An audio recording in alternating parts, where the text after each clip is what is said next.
বিরোধী দলের প্রার্থী কিন্তু বলে গেছেন আর্থসামাজিক কথা কিন্তু লক্ষ্য করুন তিনিও কিন্তু একজন কন্যা শিশু। তার পিতার যত আর্থিক অবস্থা কম থাকুক, তার পিতা কি চাইবে তার সন্তান একটা ভালো পর্যায়ে না যাক? চাইবে তার সন্তান একটা ভালো পর্যায়ে যাক। আর এর জন্য তিনি তার সকল সামর্থ্য দিয়ে চেষ্টা করবেন তার সন্তানকে সামনের দিকে এগিয়ে নেওয়ার জন্য। এই ক্ষেত্রে কোনো আর্থসামাজিকতা বাধা রাখবে না। বাল্য বিবাহ নিয়ে হাড্ডাহাড্ডি লড়াই চলছে। সেটি হচ্ছে আজকে আপনি খেতে পাচ্ছেন না 5 দিন, আপনার বাবা দিন মজুর, ঠিক এই সময় আপনাকে কেউ প্রস্তাব দিল যে আপনার বিয়ে হয়ে যাবে এবং সেই জায়গাতে অনেক বেশি টাকা পরিমাণ যৌতুক পাবে আপনার বাবা, ঠিক তখন আপনি কি আপনাকে আপনার বাবা বাল্য বিবাহ দিবে না দিবে না?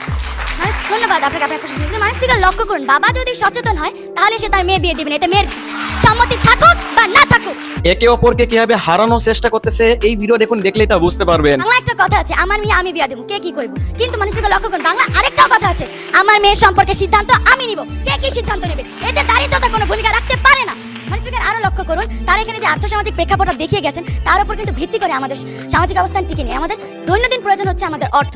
আসসালামু আলাইকুম, আশা করি আপনারা সবাই ভালো আছেন। নতুন ভিডিওতে সবাইকে আবারও স্বাগত। ভিউয়ার্স, এখানে বেশি কথা বলে সময় নষ্ট করব না, দেখলে আমরা ভিডিও ফুটেজে চলে যাব। কারণ ওখানে হাড্ডাহাড্ডি লড়াই চলতেছে বাল্য বিবাহ নিয়ে। একে অপরকে কিভাবে প্রশ্ন করতেছে, কিভাবে আবার উত্তর চাইতেছে, মানে একে অপরকে কিভাবে হারানোর চেষ্টা করতেছে এই ভিডিও দেখুন, দেখলেই তা বুঝতে পারবেন। তো চলুন এখানে বেশি দেরি না করে পক্ষ দল এন্ড বিপক্ষ দল কিভাবে বিতর্ক করতেছে সেই বিতর্কটি আমরা এখন শুনে আসি। মানে স্পিকার এটি হচ্ছে তার স্বামীর শিক্ষা না থাকার কারণে, এবং এই শিক্ষার পেছনে মূল কারণ হচ্ছে অসচেতনতা। এখানে কোনো লিঙ্গ বৈষম্য কাজ করছে না।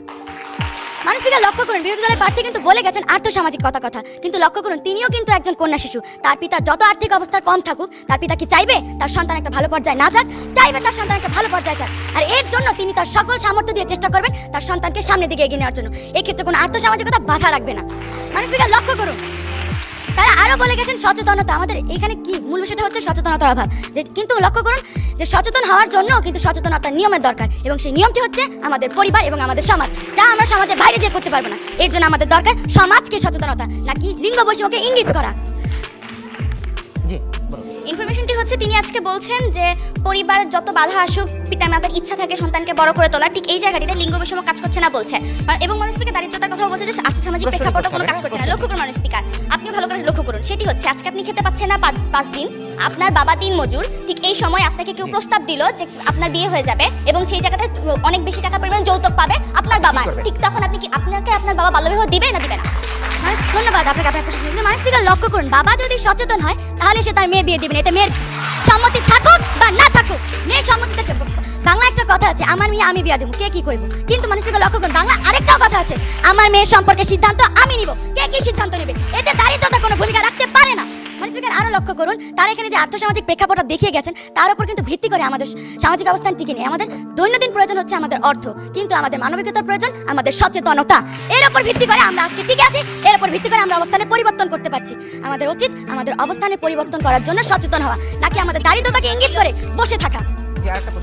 প্রশ্নটি হচ্ছে আপনি বলছেন যে আর্থসামাজিক প্রেক্ষাপটের উপর সামাজিক অবস্থান টিকে নেই, কিসের উপর সামাজিক অবস্থান টিকে আছে? ধন্যবাদ। সামাজিক অবস্থানটি টিকে আছে আমাদের সচেতনের উপর। আপনি যত সচেতন হবেন আপনার সামাজিক অবস্থান তত বেশি দৃঢ় হবে।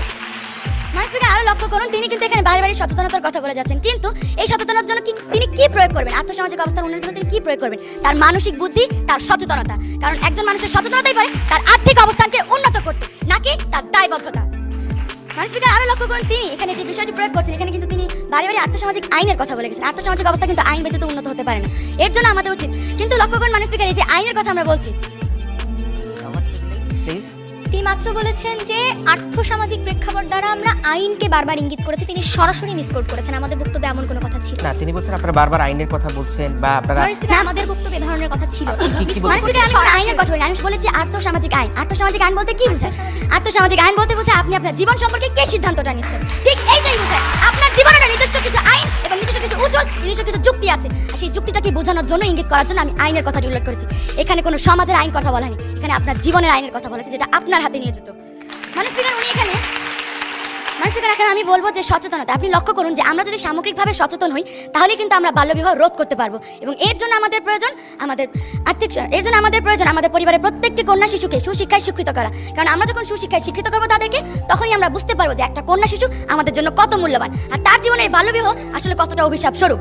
আশা করি এই বাল্য বিবাহ নিয়ে বক্তব্যগুলো আপনার কাছে ভালো লাগে, এজন্য আমি এই বাল্য বিবাহ নিয়ে কয়েকটা পার্ট করছি। পার্ট মানে আমার এই ভিডিওর নিচে অনেকগুলো ভিডিও পেয়ে যাবেন এই বাল্য বিবাহ নিয়ে। ওই ভিডিওগুলো দেখলে আরো বেশি আপনাদের কাছে ভালো ভালো লাগবে। আজকের বিতর্ক নিয়ে মানে যে হাড্ডাহাড্ডি লড়াই দেখলেন, এই লড়াই নিয়ে যদি আপনাদের কোনো মতামত থেকে থাকে অবশ্যই কমেন্ট করে জানাতে ভুলবেন না। যদি এমনই টাইপের মানে অগ্নি ছাড়া রক্ত গরম করা এন্ড হৃদয় বিতর্ক বক্তব্যগুলো আপনাদের কাছে পছন্দ হয়ে থাকে তাহলে এই চ্যানেলটি আপনাদের জন্য। এই জন্য চ্যানেলটিকে সাবস্ক্রাইব করে পাশে থাকা বেল আইকনটি ক্লিক করে রাখুন। দেখা হইতেছে সামনে আবার কোন একটা অগ্নি ছাড়া রক্ত গরম করা এন্ড হৃদয় বিতর্ক বক্তব্য নিয়ে। সেই পর্যন্ত সবাই ভালো থাকুন। আসসালামু আলাইকুম।